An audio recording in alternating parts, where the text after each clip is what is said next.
Hi, you guys. Welcome to Ask the Egg Whisperer. I'm so excited to be here. Thank you for joining me.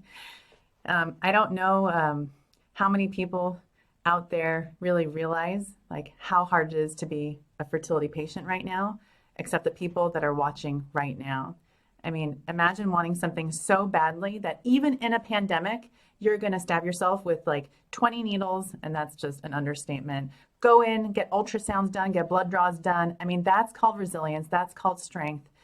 And I just commend you and I have so much respect for you. So thank you guys for joining me on today's show. Let's start with the first question. This question is from Jamie, and Jamie says, "Hi, Dr. Aimee. I just turned 40 in October and had a natural pregnancy that ended in a miscarriage in November. I'm starting IVF to get pregnant, again, more quickly due to my age and the length of time it usually takes me to get pregnant. I've been naturally pregnant 3 times since age 34, and each time it took me over a year to get pregnant. I've had 2 miscarriages and 1 beautiful daughter. My question is related to timing of cycles and transfer. Is it worth focusing on completing more than 1 cycle, say up to 3 if I only get 1 normal embryo from my first cycle, and then focus on transfers with what I have? I'm worried about transfers taking time due to failed transfers and or miscarriage and losing more ovarian reserve due to time lost. I'm awaiting results of my AMH test. I'm optimistic since I was just pregnant. However, I know that at age 40, the beginning of a steep decline happens in fertility and every month counts." Jamie, thank you for sharing your story. I swear I see Jamie's every day, all day long, and we all feel like this, that time's running out, time is of the essence. And I just so appreciate this question because now I get an opportunity to talk to everyone about this. So, number one, what's our diagnosis? We know that you've had a miscarriage. We know that you have 1 prior pregnancy and a healthy delivery. We also know that you're 40 and we're waiting for your AMH level. These are all really important things for us to kind of dissect and talk through because this will help inform how we're going to approach your IVF. Knowing what your diagnosis is and knowing what your IVF pyramid will look like will really kind of set the stage for you moving forward.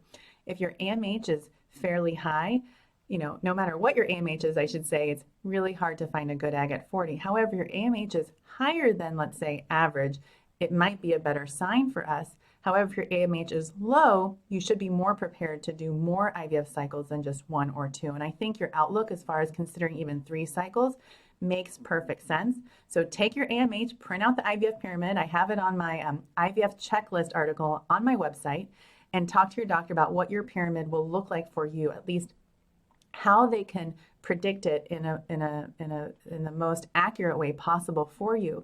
So also take your miscarriage and learn as much as possible from that. Make sure you've ruled out autoimmune issues, anatomic issues, chromosome analysis for you and your husband if needed. I know that sounds like way too much, why would I go through all that testing? But my thing is this: if you're so lucky to get an embryo from your first cycle, we want that embryo to work. We want it to work the first time. So that's why doing these kinds of tests can be sometimes helpful and inform the decision making of your doctor as far as what medications to use for your embryo transfer.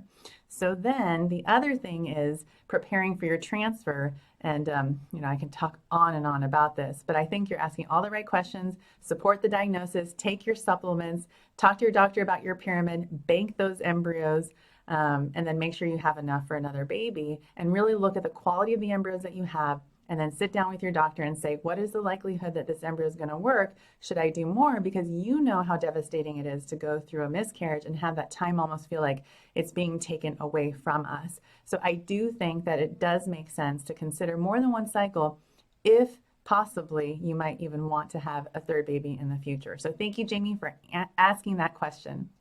This next question is from Alexis, and Alexis is saying, "Hi, Dr. Aimee, I have PCOS. I'm 34 and have had 1 failed frozen transfer with 2 embryos and 1 canceled transfer because I have no trilaminar layers. Is there anything I can do, or are there known causes of the lack of the trilaminar layers?" So Alexis, what you're talking about is that feather-like beautiful appearance of the lining. That's what I call it, a feather. So you have these 3 lines, and that's what we call trilaminar. We also look at the thickness of the linings. Have I seen a lining that is thick, not trilaminar, result in being able to have a healthy implantation? Absolutely. But since you're having so much difficulty with having had 1 transfer that didn't work, with 2 embryos and 1 canceled, I think you're right to ask these questions. So I would talk to your doctor about doing a hysteroscopy, see if there's something that they can rule out there. Maybe there are uterine polyps inside the uterus. That's one thing that I would think about. So that, and then maybe a different strategy as far as how to get your lining to that trilaminar texture and thickness that they're looking for. So sometimes switching the drugs just a little bit can help. And then ask your doctor this question: what did my lining look like at the time of the egg retrieval? Was it trilaminar then? And that is a clue. That is a clue that tells you that maybe that's the approach that you should take. So I hope these tips help you. This next question is from Heather. Background, age 41, starting the third and final egg retrieval. I have 3 PGT tested embryos on ice. I want 2 kids, doing 1 more egg retrieval. Here's the quality: 5cc, 4bb, 5bc. Last 2 were day 6. Don't know what day the first ones were. What are your thoughts on these and my final push for 1 more retrieval? Can't afford any more. I would say yes, I would definitely do 1 more retrieval. Based on the quality of these 3 embryos, it seems like your 4BB will give you at least probably a 50 to 65% chance of being genetically, or not genetically, of turning into a live birth. Talk to your doctor though. Just because you Google something or you hear something here doesn't mean that's your pregnancy rate. Your doctor will know what the pregnancy rate is based on the lab, based on the day your embryo was frozen. I created something called Embryo Diamonds, and that's basically a mnemonic, a checklist for you to go through with your doctor at your post-IVF consult, so you get all this information from them. So if you guys are listening to this and you're like, oh my God, this woman talks so fast, there's a reason. The reason is the battery of my phone is going to die very, very soon, and I want to make sure I answer all of your questions. So that's why I'm talking just a little bit faster than usual, and maybe also because I'm a little bit hungry. So moving on. Also, as for this cycle, went into day 21. I had not ovulated, was told to come in a week later. The following Friday, I had ovulated and started estrase that night. Just got period tonight, was only on estrase for 3 days plus 1 night. Last cycle, I was on it for 6 days. It was a great cycle with 2 PGT tested embryos as a result. Is that enough estrase for this last cycle? I'm so worried and annoyed that I should have come in earlier so I could have been on estrase longer. The nurse said to come in on day 3. We'll look at the sizes of the follicles and make a decision to proceed or not. What advice do you have? Heather, don't worry about it. I agree with the nurse. Take a look at your follicles, take a look at the number and the sizes, and then you'll say go or no, and just wait. The goal is to do another beautiful cycle for you, not to just go do a cycle and just see what happens, not thinking that you're doing your very best. So I think gathering this extra information will be super helpful.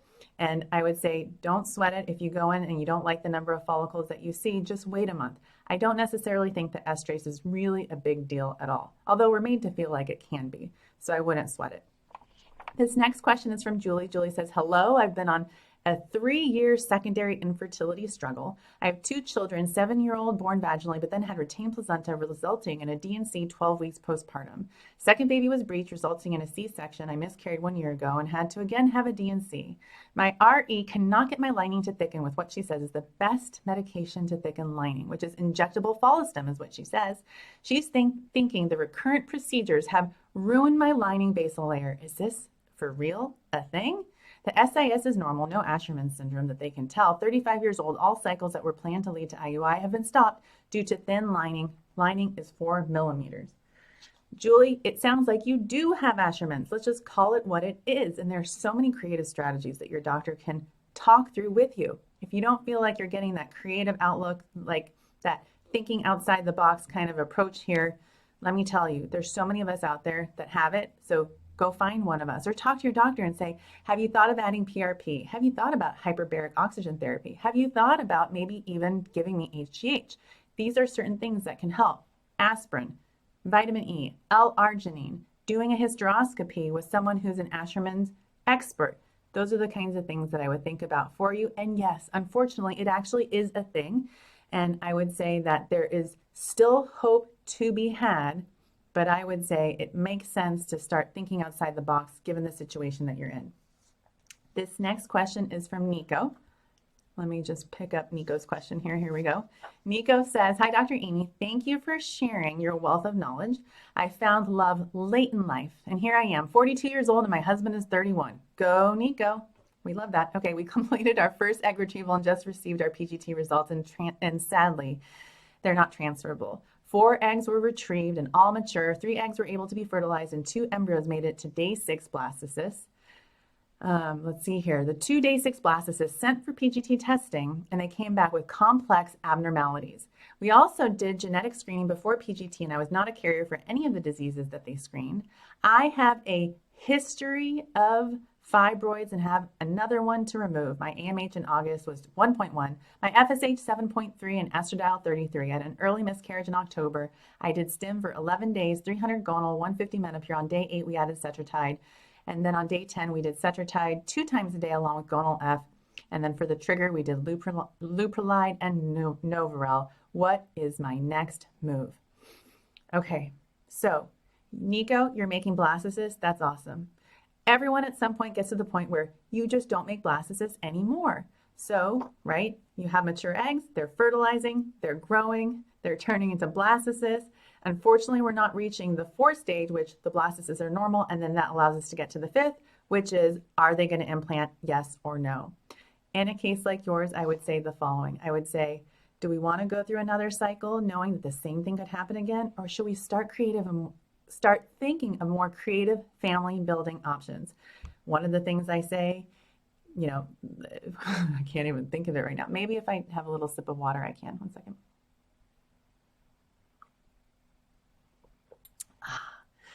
Anyways, so DNA does not make a family. You can still be family without using your own DNA. And so those are the kinds of things that I talk to my patients about. And statistically speaking, a blastocyst for a 42-year-old has about an 18% chance of being genetically normal. So you are so normal for having that experience.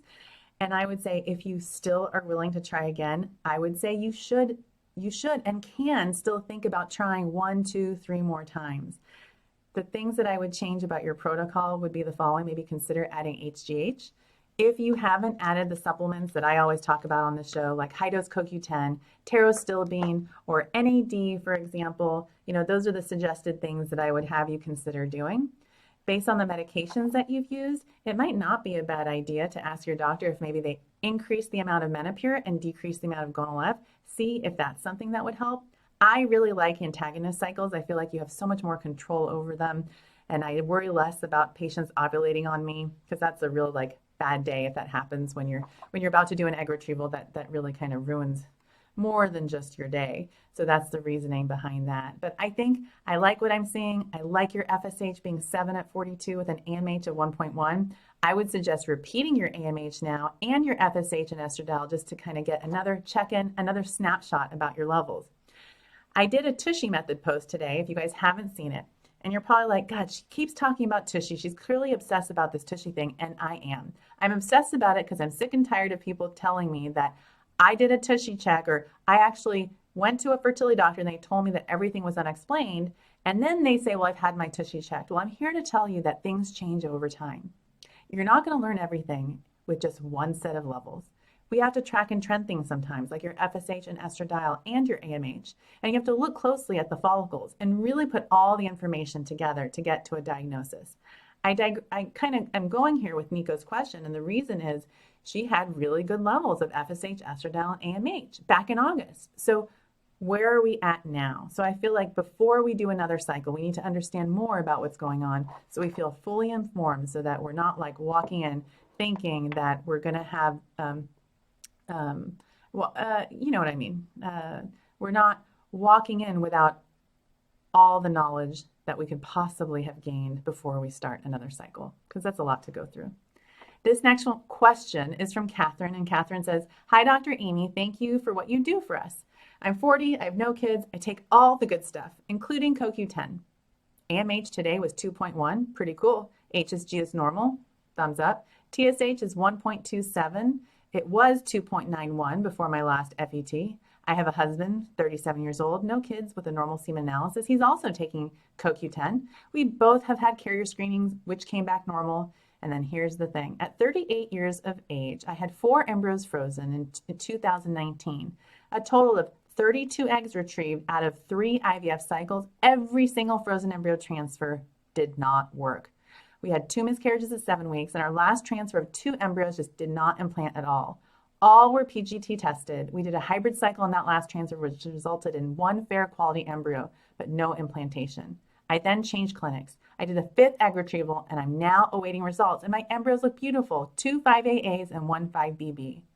I would kindly like to ask, what would you do next if I have normal embryos and planning for another FET?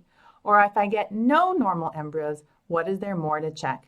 So Catherine, I think that the fact that you got these 3 beautiful embryos, there's hopefully at least one good one in there. I can only imagine how tired you are at this point, right? Like you've gone through so much since 2019 with all those cycles. I would say if you're open to doing one more before you start transfer planning, do one more cycle, okay? Once you find out the PGT results, if normal, awesome, do another cycle. If not normal, I'm really sorry, but I still feel like based on your history, you should still be able to get at least one more normal embryo in another cycle. It seems like this last clinic or this last protocol, there was some special sauce used that might have made your eggs sparkle and your embryos sparkle the way we want them to.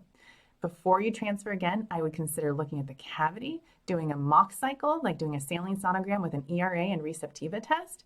Talk to your doctor about autoimmune testing, rule out antiphospholipid antibody syndrome as an example. If everything still comes back negative, you might want to consider some additional outside the box testing, looking at HLA-KAR status between you and your husband. And then the other thing you might want to consider doing is empirically try, this is a protocol for recurrent implantation failure. I hate that term, you guys. I like to call it recurrent implantation issues. But if you're dealing with recurrent implantation issues, there's a wonderful protocol that I think could possibly help you.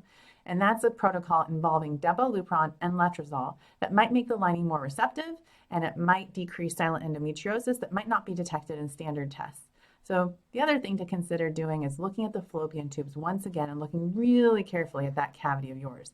So I feel like you got something good going on right now, Catherine, and I would say keep the good vibes going, and I feel like doing another cycle could make sense as well, no matter what the outcome of these embryos will be. So I'm hoping that you have at least one normal in there. This next question is from Stella, and Stella says, "Hi, Dr. Aimee. I'm 33 years old. My husband's 32. We've been trying for 2 years. My AMH is 1.63 and AFC is 15. We've done 3 rounds of double IUIs and no luck. Our doctor said my hormones were great in IUI cycles. We did DNA fragmentation with the result at 23%. Sperm count is 51 million, motility 25%, and morphology is 5%. Now we move on to IVF. Do you think ICSI is necessary for us? The clinic also offers embryoscope and spindle view for IVF. Do you think it will be worthy for our situation? Thank you for your time." So Stella, here's the deal. It sounds like there could be some mild male factor, okay? With a DNA fragmentation of 23%, it's not terrible. Trust me, it's actually pretty darn good. But I would say, what can we do to make the sperm even better, right? Take supplements, exercise, sleep well. See a urologist to rule out a varicocele. Look at the morphology, and then add in other things. See if your clinic will offer you PICSI, for example. Those are the different things that I would do. Spindle view is cool. Embryoscope is cool. If your clinic feels really good about using them, I would say sign me up and use them. Not every clinic has that available to them. And so if that's a tool that they like to use and they like to apply that to their IVF cases, I would say I would have no hesitation doing that. And I would make sure that your husband is also taking CoQ10 as well as you. Make sure he's taking an antioxidant blend like Conception XR. And I feel really good about your chances. And I would do ICSI because the DNA fragmentation is at 23%. So this next question is from Jenna. Jenna says, "Hi, Dr. Aimee. I'm 33 and I have unexplained infertility, likely PCOS with a BMI of 23. I've had a hysteroscopic endometrial biopsy last month that also showed chronic endometritis. I got antibiotics and 3 weeks later, my period was kind of funky. I spotted for 1 to 2 days and that's it. I had a baseline ultrasound and blood work done for my FET, and on cycle day 1, and at my baseline, my thickness was 7 millimeters. I then took 2 weeks of estrogen vaginally twice a day and then went for ultrasound, and then they found a 3 centimeter cyst. My lining was 7 millimeters, not trilaminar. My doctor wanted me to increase the estrase and prep for an FET, and the question is this: should we cancel the cycle and start over given the weird period, lining, and cyst issues? So Jenna, I would say unless everything is perfect, cancel, right? So whenever you have doubt, don't do it. If the cyst if they're not secreting hormones, they're probably not going to influence a single thing. If the lining, however, isn't trilaminar and gorgeous, I would say hold off. I would consider waiting because it is devastating to have a cycle canceled, right? It truly is. I mean, you're excited, you're ready, and then to finally be there and then find out that you can't move forward, that's horrible. But finding out, and like for me, telling a patient that a transfer didn't work is like one of the most more difficult things that a fertility doctor can do. So I would much rather deal with, making sure everything is perfect before we transfer and then transferring at another time. And maybe this is a good time for you to think about maybe getting the COVID vaccine before you transfer or attempt to transfer again. This next question is from Dina. And Dina says, "Hi, my favorite doctor. You're the best. I recently had a spontaneous ectopic pregnancy after our second round of IVF with no success. I got a single shot of methotrexate, and here's the question. How soon can we start our third cycle? My doctor is confident to wait for a month. What is your advice? Would you please explain about the supplement dosage related to egg quality as well? Many thanks." Okay, Dina, I actually kind of agree with your doctor. I think after a month, the half-life of methotrexate is pretty short. So I don't think it's in your system a month later. So I kind of agree, and that's kind of like how I coach my patients after an ectopic pregnancy. However, every doctor is different. There's some doctors that recommend waiting 3 months. And of course, I'm not going to interfere with that. I'm going to respect and honor how they want to treat their patients. And so I give my patients the option of moving forward sooner. As far as the third cycle, I would say with your period start, once you're at least a month out from your methotrexate, that would make sense to me. And as far as supplements, I like CoQ10. I like the Neo Q10 version from Theralogics. You can take 1 to 2 capsules per day. You can go to that website and use the code all caps Tushy to get the PRC price. I like patients to also take their version or something similar of the prenatal because it has vitamin D fish oil in it. And then the other thing and a really good amount of folate. And then lastly, if you have an issue with potentially egg quality, consider adding NAD, and I use this company, TrueNiagen.com, and then something like this, another potent antioxidant like pterostilbene, and then you can also maybe, if you don't have access to that, if you're somewhere in the world where you can't buy it, something like acai berry, something like resveratrol, those seem to be easy to access supplements that you can get if you can't get those specifically, okay? This next question is from Leanne. Leanne says, "Hello, Dr. Aimee. I'm 43 with a diagnosis of recurrent miscarriages, no male factor, and no other concerns for me. We're considering egg donation due to my egg quality due to 5 pregnancy losses through spontaneous conception and 1 biochemical via frozen embryo transfer. We have 1 living son, age 2, and 1 child who passed away. My question for you is how many fresh eggs should we purchase if we only want 1 more child? Our clinic offers packages of 3, 6, or 9 fresh eggs. We were thinking 3 or 6, but we're worried about attrition if we only buy 3. Would you recommend against putting back 2 PGS tested embryos if we had 2 embryos to transfer because I want to avoid multiples and I've already had 2 C-sections?" Okay, Leanne, here's the deal. First of all, I'm really sorry for all that you've been through. Second of all, if you already have a 2-year-old, despite the 5 miscarriages, and your age, I think it's really important to make sure we're not missing something else that could be causing the miscarriages. I know you guys are like, "What, Aimee, she's 43. Like, why would it be anything else?" But I can tell you, we would feel so silly if you went through donor eggs and then had like no normal embryos because your husband, for example, had a balanced translocation. So I would do enough genetic screening. I would do all the stuff in my Angel method, make sure we ruled everything out, like a thyroid issue, for example, like that kind of stuff is really important to me. And then as far as how many eggs you would need to have just 1 healthy embryo, guess what? If you were a patient of mine, I would, be typing an email to the egg bank director, and I would say something like, "How many eggs have you used for this donor before? What was her blast formation rate? Is she a good donor for us? Yes or no," right? So those are the questions I would be asking on your behalf. And then I would come back to you and be like, this is the, thought survival rate, the blast formation rate, the normal rate. So that's the kind of stuff that I would be asking on your behalf to help you pick the best donor. So 3 eggs could be totally fine, but you might need more. You're right. So I would talk to your doctor about having them ask those questions as well. So this next question is from Kate. And Kate says, "Thank you so much for empowering women to advocate for themselves and take control of their reproductive health. Roughly every month, give or take, let's see here, I will be in horrible pain around ovulation. Sometimes it hurts so bad to even stand up.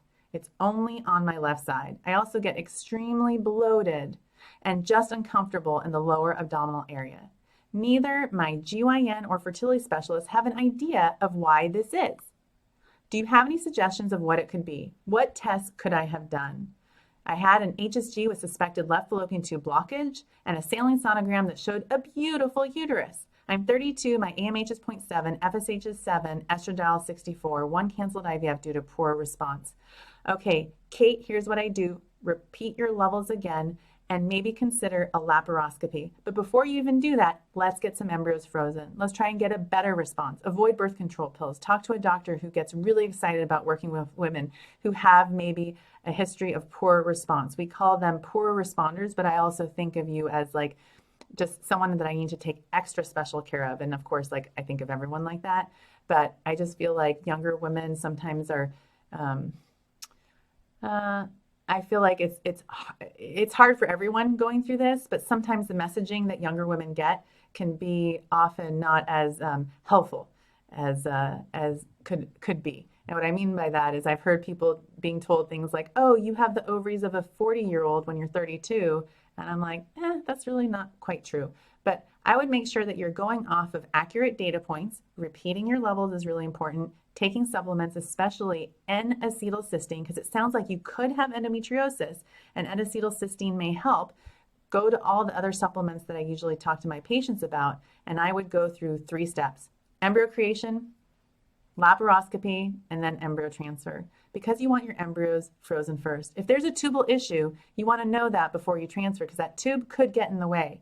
We had someone recently kind of describe going through an ectopic pregnancy in one of the questions. And believe it or not, you can still get an ectopic from an embryo transfer. So that's why it's important to get your tubes assessed, especially if you're having this kind of pain before an embryo transfer. We want to treat endometriosis first before a transfer, because endometriosis can reduce implantation rates. Okay, guys, this next question is from Christina. Christina says, I love what you do. I'm 34 years old. My husband's 36. We have male factor, low ovarian reserve, and possible endometriosis. Tests include an AMH of 7, FSH of 5, and these are different units than in this country, so that's probably equivalent to an AMH of like 0.3. FSH of 5, TSH 0.8, TPO antibody positive, tried for years, then went straight to IVF. We got 11 eggs, 9 mature, 5 fertilized, all arrested except 1 low mosaic that we transferred fresh and it did not take. Second round of IVF, co-flare protocol, got 6 eggs, 4 fertilized, 4 made it to blastocyst, transferred 1 fresh, did not take, transferred 2 frozen, did not take, no PGS testing done.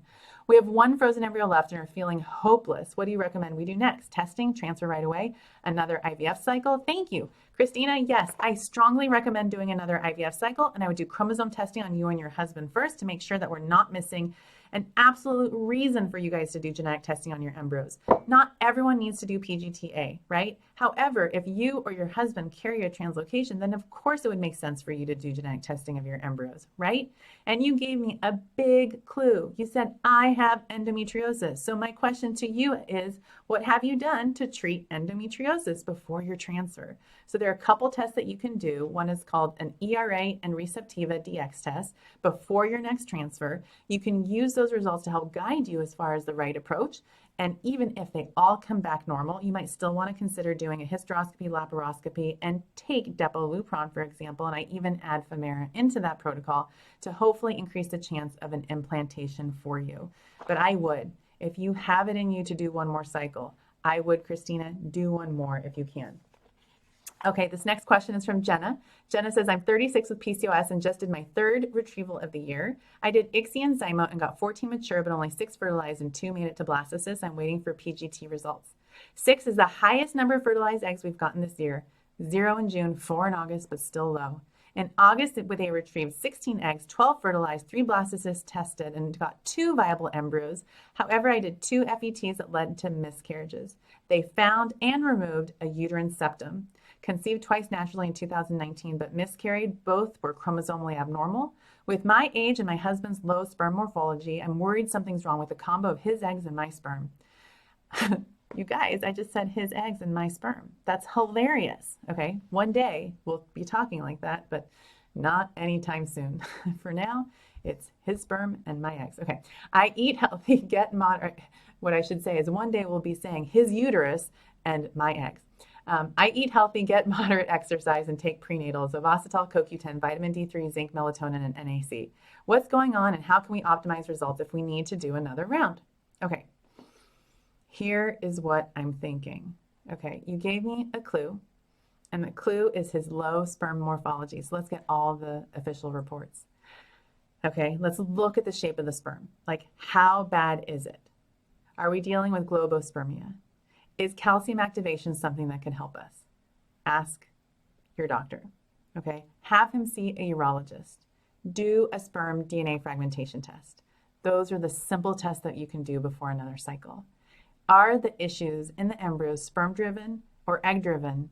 And you can answer that question a lot of the time with a test called the sperm aneuploidy test. Like, I can't tell a woman, here's a cup and go bring me your eggs, and I'm going to just genetically test them and find out which one has chromosome issues and which one doesn't. However, with sperm, we can actually do that with a sperm aneuploidy test. SAT, iGenomics is the company that I use for it. It takes about 1 week to result. That might be a helpful test in your situation. But my feeling is that we have uterine factor that's been removed. I would make sure once again before you transfer that uterus is awesome before you transfer again. And I would say if you have it in you to do one more cycle and it sounds that you really do, even though that last cycle was in 2018, I feel like you can use the same type of approach, maybe same protocol. However, maybe this time consider adding something like calcium activation, because it sounds like maybe what's going on could be sperm driven related to the fertilization rate, especially because you had 0 fertilized in June and then 4 in August. So those are the kinds of things that I'm thinking about. But I do think that using Zymo would be helpful, and then looking really closely at your uterus would be pretty helpful too. And then also with all the procedures that you've been through, I would say take another look at your fallopian tubes and make sure that they're not getting in the way either.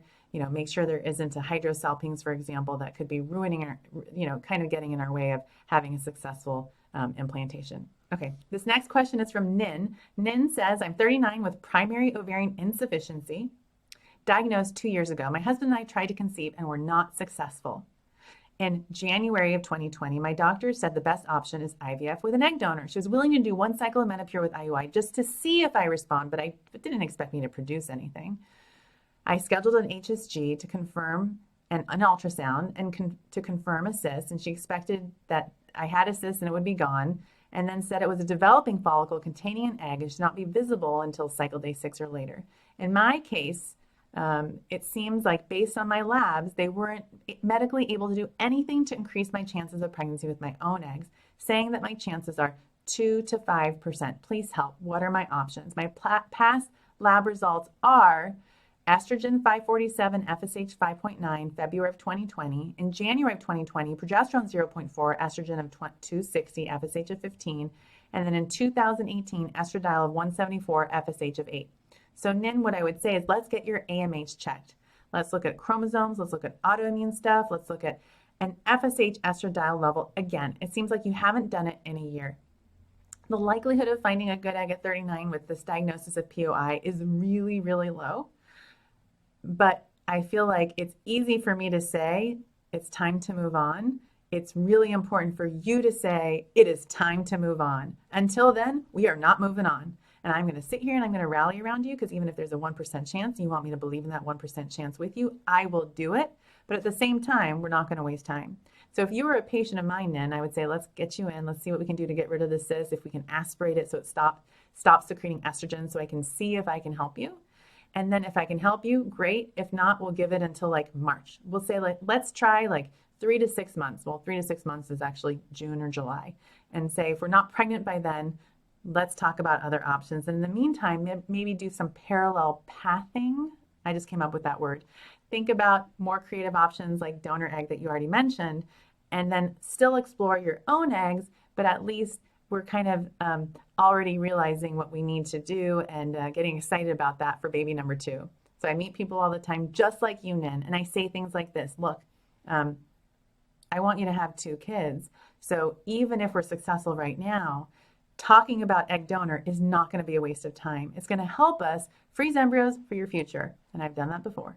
Okay. And I've actually had patients get pregnant with their own eggs or own egg, and then be so excited that they have their donor egg embryos waiting for them in 2 years from now, okay? So this next question is from Anelli. Anelli says, I did a uterine artery embolization because of a 5-centimeter fibroid in the isthmic area of my uterus. The fibroid caused me so much stomach pain. The UAE caused me premature ovarian failure, and nothing happened to the fibroid. Well, I'd be pretty annoyed if that were me. I'm sorry that happened to you, Anelli. Before the UAE, I had regular cycles my whole life. Now my ovaries are inactive, tiny, and dense. I'm on HRT. Last time I saw the RE, I had 2 follicles in the left ovary and a 5-centimeter follicle cyst in the right ovary. I'm 40 years old. My first AMH 3 years after the UAE was 0.03, and now a year after it's 0.36. I was told them my only option is to use donor eggs. Do I still have a chance to have a baby with my own? What can I do to improve my chances? Any supplements? So, Anelli, I'm really sorry. It seems like maybe they targeted your ovaries and that fibroid. At the same time, it's kind of good news that they didn't completely target your uterus in such a way that you can't have another baby. It sounds like you probably have a healthy enough uterus with a good lining. A lot of times people discourage women who've had UAEs from having another pregnancy, but there is a body of literature out there in case series showing women who've had the procedure then go on to have successful pregnancies. As long as you're building a beautiful lining and your doctor feels like it's a good idea, I would say it sounds like it could still be a good option for you. And as long as you have an egg, there's still a chance. I would say the likelihood of being successful is going to be less than 10%, but it is not 0. The best thing you can do for yourself is be aggressive as you feel comfortable being. I would say talk to your doctor about whether you should be considering IVF or IUI as options. Do all the checks. Make sure you've looked at your fallopian tube, looked at the sperm quality, and then see what feels comfortable for you. Some patients would feel really comfortable going for it and trying IVF. Other people feel like that's just too much and they don't want to put their bodies through that. And then I would say, at some point you have to realize that there might be, we might be at that point with everything that you've gone through that there may not be a good egg left, but talk to your doctor about what the options are and what you would do if, let's say, you aren't successful in the next 6 months or so. And as far as supplements, I always talk about a lot of the same things. And in your case, I would say taking that good prenatal with fish oil, vitamin D, CoQ10, NAD, pterostilbene, that's kind of the stuff that I would recommend for you. This next question is from Lauren. Ooh, this is a good one. What non-toxic and scent-free products do you recommend? Body, face lotion, body wash, shampoo, and makeup. I hear switching products can be helpful. Is that true? So Lauren, I would recommend going to the Beauty Counter website. I think, everything that's sourced there seems to be non-toxic. I would also go to the website millionmarker.com. They have all non-toxic stuff and, resources for people as well. You can even get your BPA levels checked through a urine test that they sell from their company website. So a couple little tidbits there for you guys to look up if you want. This next question is from Lindsay. Thank you for being so awesome. You mentioned ordering the keg, and we're going to try it for yourself. Can you share thoughts on it for accurate testing and tracking if someone was trying to get pregnant? Lindsay, I still have the keg sitting on my shelf over there, and I really feel like one day I'm just going to go and use it. And every day I'm like, today's the day, this is the cycle, I'm going to track my cervical mucus. And for those of you guys who are like, what is the keg? It's this really cool monitor. It's Wi-Fi enabled, attaches to it basically connects to your phone, of course, like where else would it connect to? And then you place it in the vagina, and then it tells you basically the quality of your cervical mucus. And then that also kind of tells you when you're going to be the most fertile. Isn't that cool? So I love the idea that it's called the keg. I don't know why, it sounds kind of fun, the K and then egg. But for me and my patients, I haven't used it quite yet, guys, but I still have it in the box. I'm like actually looking at it right now. It's right over there, and I'm like, okay, I'll use you soon, but I'll use it soon.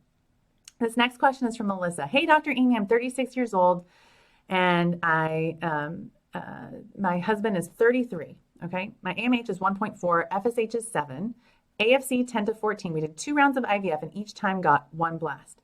And the first round that I did an antagonist cycle, I did it with 300 of gonal, 150 of menopur. I got 6 mature eggs, 4 fertilized, and 1 high-level mosaic. And the second round was 60 days, HGH priming, 450 menopur, 150 gonal, 7 mature, 5 fertilized, and 1 blast. I'm still waiting on my PGTA results. Semen analysis, DNA frag, excellent. Receptiva, a bit high, so I'm guessing silent endometriosis. I have lupus, autoimmune hepatitis, rheumatoid arthritis, all of which have been under control for 10 plus years. We've also done genetic carrier screening, but no karyotyping. We eat healthy, work out. Neither of us drank 60 days prior to the second cycle. We tried naturally for 13 cycles prior to IVF with not a single positive test. Do you have any thoughts on how we can make more blastocysts?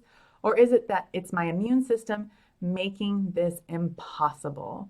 I think based on what you're saying here, the amount of medication that you're using is quite robust, is what I would say. So, with it looks like you were on like almost 550 of medications. And the first cycle you had 6 mature, 4 fertilized, and the second cycle you had 7 mature, 5 fertilized, and you had 1 blast. I really hope that you have an embryo from this most recent cycle that is normal. I mean, I think that would be really great. And the answer is, when I have a patient who has double-digit follicles and doesn't have as many mature eggs, I'm wondering, what is going on? And with all the autoimmune stuff that's going on, maybe it would make sense to actually check like an anti-adrenal, anti-ovarian, anti-thyroid antibodies. And then maybe you would be a candidate for something like naltrexone. Again, I'm talking about stuff that's totally outside of the box, you guys. Like, this isn't stuff that your doctor is going to be like, oh, this is, you can see this study and see that this would help.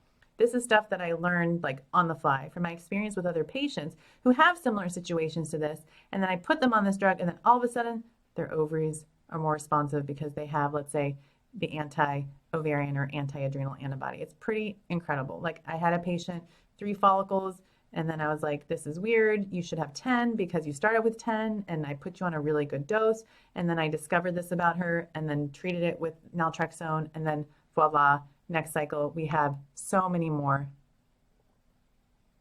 And the next cycle we have so many more embryos. So just a little tidbit there. So my suggestion is to really look at how you're starting the cycle. If you're doing, let's say, a birth control pill start, maybe cut out the birth control pills. If you're using estrase, for example, maybe don't use that if that's too suppressing. Talk to your doctor about other, I like the medications that you're on. I like the fact that you were on 450 of gonal, but I would look closely at the sperm. Even though the DNA fragmentation is excellent, maybe still consider utilizing something like Pixie or Zymo, just anything that could possibly help in your situation. And your fertilization rate is great. So I don't think that you necessarily need something like calcium activation, but talk to your doctor and see if in their experience in their lab, calcium activation has been shown to help. Okay. This next question is from Laura. Laura says, hi, I'm 40 with endometriosis. I had a laparoscopy at age 34. I have a history of a dermoid cyst resulting in removal of the right ovary and the tube at age 20. I had a dermoid on the left ovary at 34 removed and able to save the left, otherwise healthy, normal BMI, etc. After 5 years of infertility, our son was conceived via IVF at age 35. I had a successful FET on the first attempt. I have 1 remaining PGS normal embryo from that retrieval, attempted FET at 38, and that embryo failed to implant. I took time away to improve my mental health, and I just did 1 last retrieval a week before my 40th birthday, and we got 1 embryo, and it's normal. This is our final attempt for a sibling. Please tell me everything I can do to make this FET a success. Praying for a miracle. I love your show. Thanks so much for being a doctor like you. Okay, Laura, here's what I would do. Number 1. Diagnosis, right? So it seems like that dermoid probably, affected your egg quality. However, dermoids can also cause scarring of the uterine, of the uterus tube outside of it, but scarring of the fallopian tubes. Scarring of the fallopian tubes and fluid in the fallopian tubes, like a hydrosalpinx, can really get in the way of a healthy implantation. So when I have a patient with your history, I would say, let's check the fallopian tubes. Then my patient looks at me cross-eyed and she's like, wait, what? Like, we're doing IVF. Why do you care about the tubes? And that's the reason why I care, is because you had a transfer that didn't work. And so that tells me that something might be going on that we're missing. And I think looking at the tubes would make perfect sense in your situation. You also told me that you have endometriosis. So consider not just maybe another laparoscopy, but maybe doing the Receptiva DX test, doing the ERA test, and then treating any endometriosis. You had endometriosis diagnosed at 34. You've been on IVF cycles. You've been doing IVF cycles. You've been taking a lot of hormones. These hormones could potentially worsen endometriosis over time. And I think you might be a candidate maybe for Depo-Lupron, a laparoscopy, or both. Talk to your doctor about whether they think that that makes sense for you as well. If you aren't already taking CoQ10, take it, and then maybe consider taking N-acetylcysteine as well. This next question is from Sarah, and Sarah says, I'm 42 years old doing mild stem IVF with Dr. A, who you had on your show. Not me, guys, another Dr. A, Dr. Amber Sumian. We love her. First cycle, we used Clomid and low-dose follistim. Cycle was canceled due to only 1 lead follicle and 5 others measuring too small. We're now in our second cycle. I started estrogen priming after ovulation along with 7 units of Omnitrope. My day 2 ultrasound showed another lead follicle measuring 11 millimeters with 4 others measuring small. What can we do to get my follicles to grow uniformly? Any suggestions? Thank you. I love your show. Okay, so this is the thing. Sometimes it's just the good eggs that will continue to grow no matter what you do, so I wouldn't sweat it. So I would say if Dr. A or any fertility doctor thinks that they can get at least 3 mature eggs for someone who's 42, go for it. That can be a very good cycle. Look at your AMH and really see what the expectations should be from how many the AMH relative to the follicle count, and then see what you can do to strategize around that. But I would say the things that you've been doing so far, they all sound really good. There might be one more creative way to approach your cycle, and that could be, some people call it the Shanghai protocol. I just call it the mid-luteal phase stimulation protocol. That means starting stim at the same time that you were starting your estrase. Rather than starting estrase, you would actually start stim again. And guess what? That would avoid the whole thing of a lead follicle, because you're just like, we have follicles, we have waves of follicles throughout the cycle. And for me, it's a numbers game, right? Not just for me, for everybody. We want to capture as many eggs as possible, especially when you're 42 years old. So waiting for when you have that nice cohort, and it can be after ovulation and starting stim then can be a very straightforward stimulation approach. So maybe consider that next time if you don't move forward with this cycle. This next question is from Ashley. Ashley says, hi, Dr. Aimee. First of all, thank you for being so wonderful. I'm 28 with lean PCOS. All my labs came back normal, testosterone, thyroid, glucose, but the doctor says I still have PCOS based on my high AFC and my long cycles at 45 days. I got pregnant on my first round of Clomid and miscarried at 6 weeks. I took 2 more rounds of Clomid where I didn't get pregnant and recently did an unsuccessful IUI with Femera. My husband's parameter is all good except his morphology is 3%, but now he's on a strict supplement regimen for it. After this next IUI, I'd like to consider moving to IVF for better success and also to hopefully get some embryos on ice, as we'd love to have a large family. However, I'm really nervous about OHSS. My question for you is about IVM. I know it's not a widely available technology, but it's something my clinic offers. Do you have thoughts on IVM, particularly for PCOS ladies, and if it's worth trying? Thank you. Ashley, I would say the likelihood of IVM working is probably 10% or less. I wish it was a technology that we could use reliably for people, where I could just take a needle, put it in your ovary, extract an immature egg, and grow it into a mature egg outside the body. Unfortunately, it is not. So there are extremely safe ways that we can take care of women who are young and have a lot of follicles just like you. My strategy, take a low dose of medication day 1 and day 2, come in for a blood draw on day 3, look at your estrogen level, and then titrate your dose accordingly. Change the dose frequently and often as needed to prevent OHSS, right? So we look at your estrogen level, and that's part of my Sparkle checklist, you guys. So the size of the follicles, the protocol, are we happy? Are we going to keep going? What's the estrogen level? What's the lining look like? Those are all part of the things that I tell my patients each and every time they come in. So when you have PCOS, I'm like, you're coming in 5 times, maybe even 6. It's like you're going to come in 2 days later, you're going to come in 2 days after that, you're going to come in 2 days after that. And sometimes you come in daily in some cases, just to make sure I'm making sure that you stay safe. I'm maximizing the number of eggs that we're getting, and so that you don't have OHSS. So there are medications we can use, like ganirelix after the trigger, Lupron as part of the trigger, bromocriptine and Femera with the trigger, whey protein throughout the cycle, especially around trigger time and beyond, electrolyte-rich drinks, Hespan at the time of the egg retrieval. See, like I'm going on and on and on, and this is the standard stuff that I do. And a lot of doctors do that too. And so I feel like if you have a Dr. Ashley that will reassure you and kind of share their approach with you, go for it. If you're like, I'm still feeling in my gut that I don't feel like they're going to look out for me like the VIP that Aimee wants me to be, very important patient, then I would say maybe find someone that will really treat you like the VIP that I think you should be. Okay. This next question is from Jasmine. Jasmine, Dr. Aimee, I love your show and I want to thank you for putting some humor into something that could be very difficult. I'm 34, fit, and I think I live a happy, stress-free life. I have an AMH of 6.7 picomoles per liter. My husband is 41 with great swimmers. I had stage 4 endometriosis excision surgery in February of 2020, and I've always had a regular ovulation and period. However, it's been painful due to adeno and endo. After trying naturally since I started, I've decided to start my IVF journey this month. My doctor suggested an egg retrieval this cycle, followed by 2 months of Zoladex and then an FET. I am scared to go on Zoladex. I do not want long-term side effects. Is that necessary for my case? I tried birth control pills for 2 days once and felt like death. What protocol would you suggest for me? Thank you.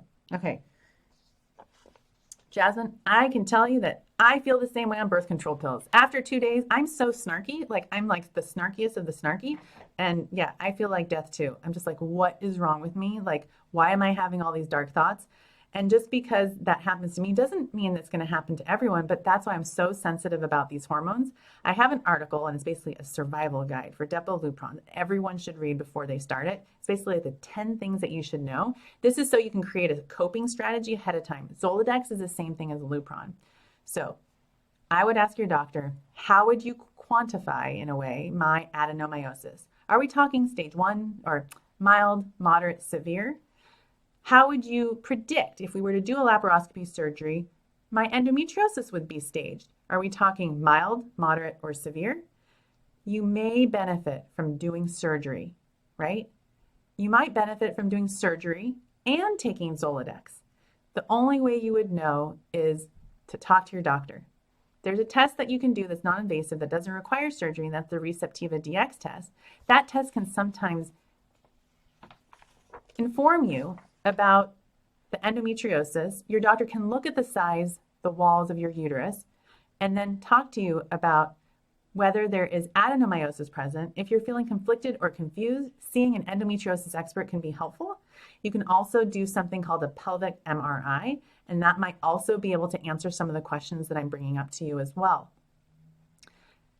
But this is the thing, at your age, I really want you to have a baby with your own eggs. So if the adenomyosis is really, really severe, you would want to know that ahead of time. You wouldn't want to find out after transfer didn't work. And sometimes with adeno, you can even get polyps inside the lining of the uterus. So make sure you've looked really closely at the lining of the uterus as well. And then you can take that supplement that I often talk about called N-acetylcysteine, and hopefully that will help you as well, and hopefully decrease the progression of the endometriosis in your case.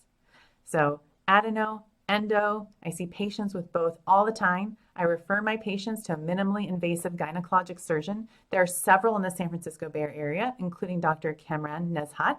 So we're so lucky in the Bay Area to have access to so many great surgeons.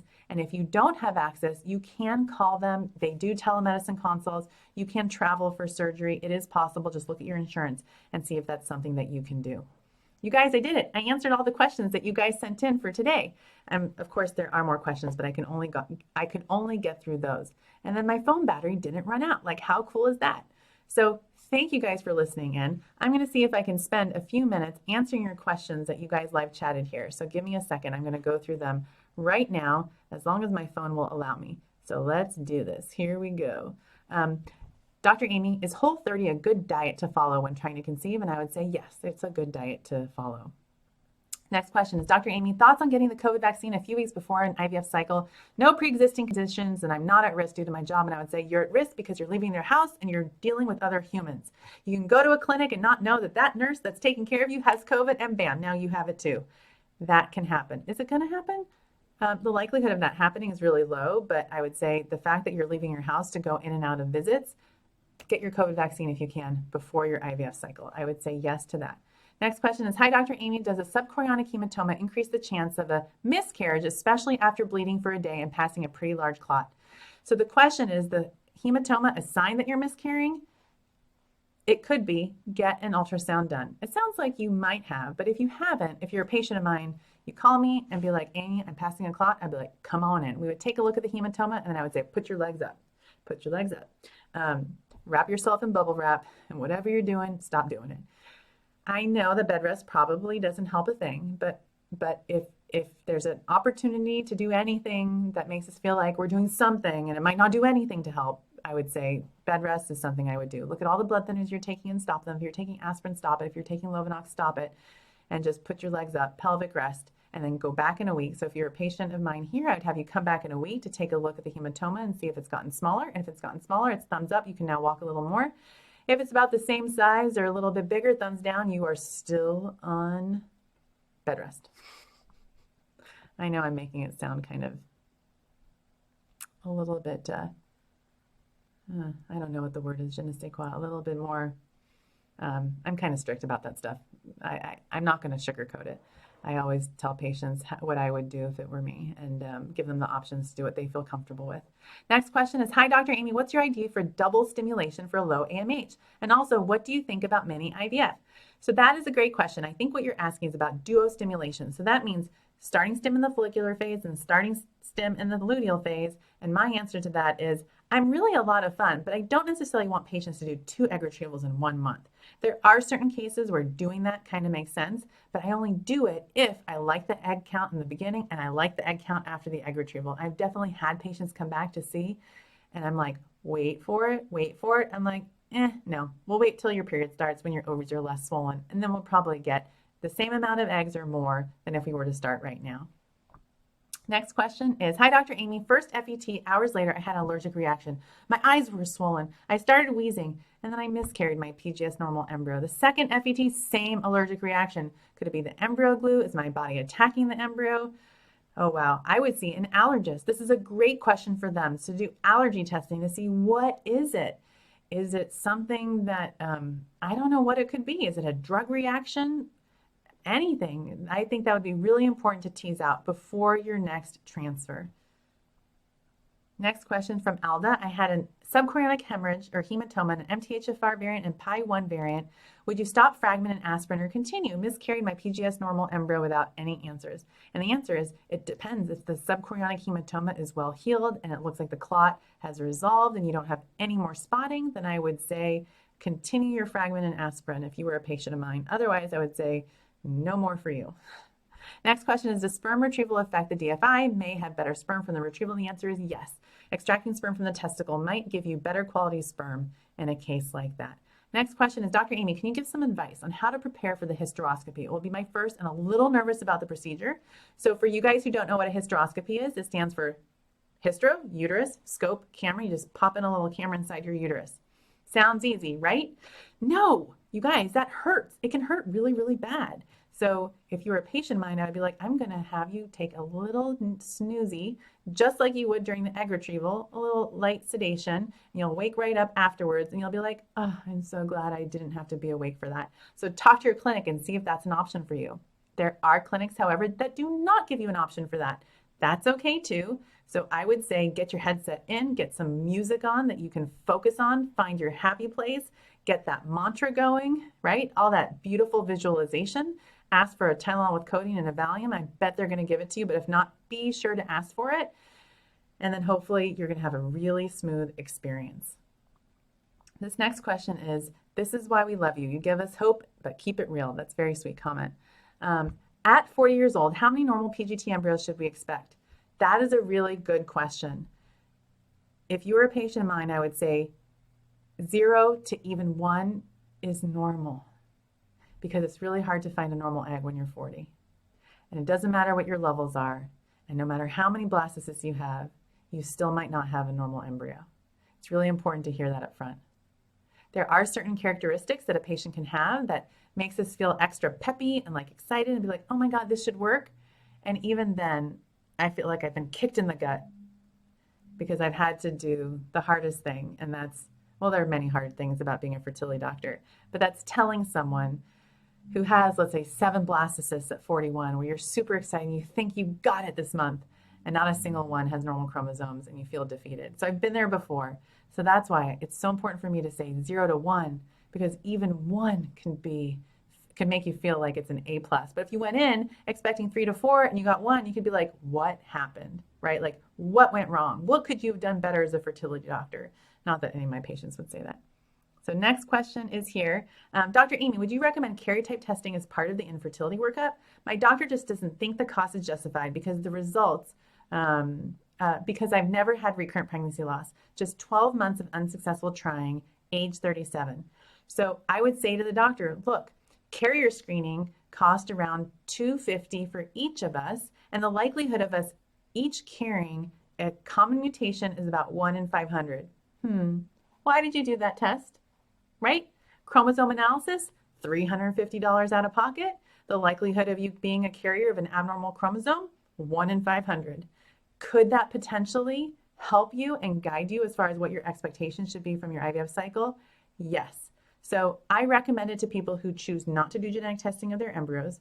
I recommend it to people who, like I just kind of talk about as part of the why of your genetics and the Tushy method. Not everyone chooses to do it because not everyone wants to spend $300 for a 1 in 500 chance that they might have something when they really don't.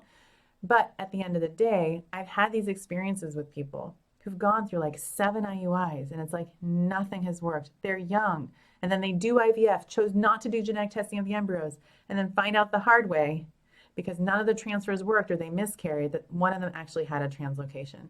So that's why I'm just a little bit sensitive to that. And I actually pick up about 3 chromosomal abnormalities in my practice a year in people who are just like you, 37, 1 year of trying.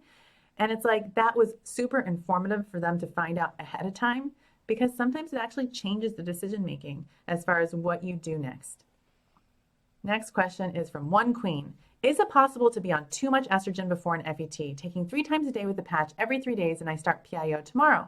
The frozen embryo transfer is scheduled for next Tuesday, and they're not going to do blood work before. Is that okay? So the answer is it's possible. I mean, even if your estrogen level was over 1,000, that's still probably just fine. I really look at the lining, I look at the estrogen level and the progesterone level, and I take it all in and then also check with you and see how you're feeling. And if you're feeling good, we go for it. So if you're nervous, guess what? Just ask for an estrogen level, ask for a progesterone level, ask for these tests so you feel really reassured, and ask your clinic. This transfer is so important to you. And I don't want you to look back and be like, I should have listened to my gut. I should have asked them to check a level. It's a very easy thing to do. Next question is, I have HA and I'm worried that I'll be stimming on Menopur for a long time. What's the longest to stim for? And what if no success or movement? I'll be 34, AMH is 4, starting next month. Okay, so for those of you who don't know what HA means, it means you have a lot of eggs, but the brain isn't signaling your ovary to grow them. So Menopur is the combination of 2 hormones, FSH and LH, and by taking a really tiny little dose every single day, you can slowly talk to the eggs louder and louder over time, and your eggs will be like, finally they listened, and they'll grow a follicle. So in my patients who have HA, where I'm using Menopur, I tell them we just gotta be patient. Sometimes it takes like 14 days of really low dose stimulation to get 1 egg to grow. Because the goal isn't to run an IVF cycle and have you grow 10. The goal is to grow 1 when you're trying to naturally induce an ovulation as much as you can with the smallest amount of Menopur. So there isn't a longest amount of time possible, meaning like it's not like after 14 days that the follicle is in a certain size that you should give up. It's just you're going to have this learning experience and then you're going to learn from this so you can apply these lessons to what's next in the future for you. Okay, this next question is, hi, Dr. Aimee, I'm 7 weeks, 2 days pregnant. My nausea is extreme. I've tried ginger. My doc said try B12 and Unisom. That's not helping. Do I know any other remedies? Yes, talk to your doctor about Compazine, Reglan. Look at the pills you're taking and switch them out for oral dissolved tablets. Try and cut down as much as you're taking as possible and consider an IV hydration. It's amazing how a little IV fluid and how much that can do for you. So IV fluids with a little bit of Reglan or Compazine can go a long way. And then in a case like yours, I would say take oral dissolved folate and maybe skip everything else in your vitamin because it's really just important for you to basically survive right now if you're feeling severely nauseous. Let's see here. How many eggs would you expect for a 37-year-old with an AMH of 2.3 and an FSH of 7? So without knowing your follicle count, I would say with an AMH of 2.3, you might have between 18 and 20 follicles, and that's a pretty good number of follicles for someone who's 37. Have you found success using Zymot for increasing fertilization rate? And the answer is yes. Dr. Aimee June, I'm 37, 2 failed IVFs without PGA testing. Now I have 3 PGA normal embryos, a 5AA, 4AB, 4BA. My lining was 8.5 millimeters in the last ultrasound 2 days before Ovidril. What are my chances? So your chances sound like they're pretty darn good with embryos like that. I would say if you were a patient of mine, I might even say 85% with embryo quality like that. Hi, Dr. Aimee, I'm 28. I fall between that unexplained infertility category. I've done 3 failed, I'm not laughing, I'm just laughing at myself because I didn't say that correctly. I've done 3 failed IUIs. Do you think that that I should do PGT testing? No medical history from both of us. Thank you. Okay, so and make sure you've done the Tushy check. If the sperm quality is low, go to Ball's method Make sure you've looked at everything. And even if you've done a tissue check, if it's been a year, do it again and talk to your doctor about everything and say, what are the possible explanations in my case? And yes, I do think that it makes sense in a case like yours to consider PGT testing of your embryos if you guys are going to IVF next. Next question is, do FET meds cause insomnia and weight gain? Oh my God, yeah, they totally do, without a doubt. I mean, I joke and I say, well, my dad's a gynecologist. Well, he's a retired gynecologist right now. And I'd be like, Daddy, do birth control pills make you gain weight? This is a joke and it's not that funny. He'd be like, Aimee, there's no, and he talks like this too.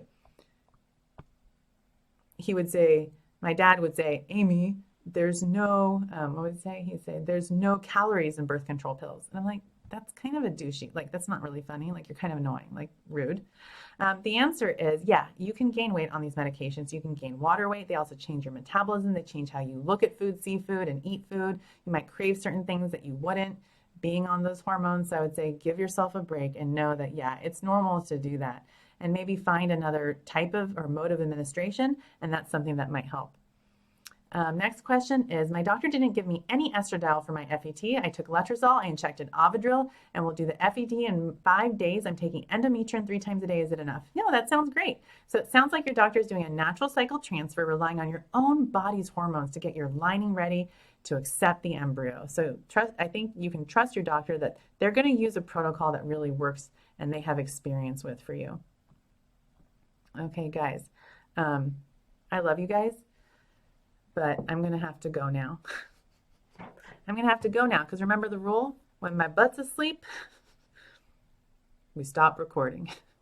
So thank you guys for joining me on today's Ask Egg Whisperer. Guess what? I'm going to come back tomorrow. I'll probably come back the next day. And I can't wait to answer your questions. If you're wondering how to get one of your questions answered, go to asktheeggwhisperer.com. And I promise tomorrow I'll make sure that my phone is charged before I start the show. Thank you guys for joining me, and I can't wait to see you again. Thanks, guys, for putting up with my phone going in and out. I hope you guys have a great night. Love you guys. Bye-bye.